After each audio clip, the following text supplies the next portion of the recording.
बर्बरतार सीमा डेइछि पड़ोशी युवक रामचंद्रर रामायण। पुलिस अपरागत ही प्रमाण देइछि खाकी वर्दी आज केते एक्टिव। चुट्टी धरी विवश करी महिला घोषाड़ी घोषाड़ी युवक माड़ मारिबा एक केमितिका दृश्य। मार मार मार मार मार मु वीडियो रेकॉर्डिंग करछु मार मार मार मार मार अभद्र सामाजिक युवकर माड़ भिडियो देखिबा परे जलेश्वर रायगणिया पुलिस नीरव कहिथि। एफआईआर 35 दिन पर भी आईआईसी चंपावती नाही किछि चमत्कार।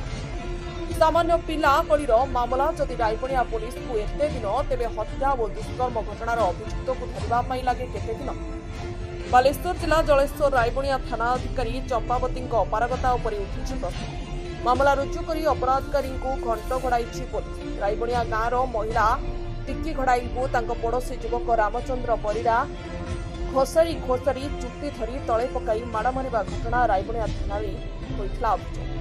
जदि जड़े युवक को धरिबा पई रायगणिया पुलिस को मास मास लागिबो तेबे बड़ बड़ अपराधी को धरिबा पई केते दिन नेबे बोली गणमाध्यम आगरे पुलिस को अभियोगकारिणी करिसेंति प्रश्न। जो सार आमर गुटे मारपिट हेइतला जून 25 तारिख रो जने मते आसिकी अश्लील भाषा रे गाली गुलज करला, जाति उठे की गाली गुलज करला। रामचंद्र पैडा डाकना होची कालिया। आमे थाना द्वारस्थ हेलु 8 थर 10 थर 15 थर गलु किछि आमर आईन आश्रय आमे किछि पाइलुनी।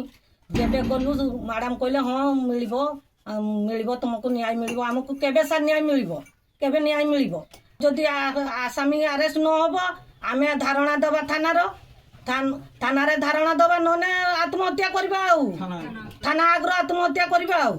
ब्यूरो रिपोर्ट खबर टुडे ओडिशा।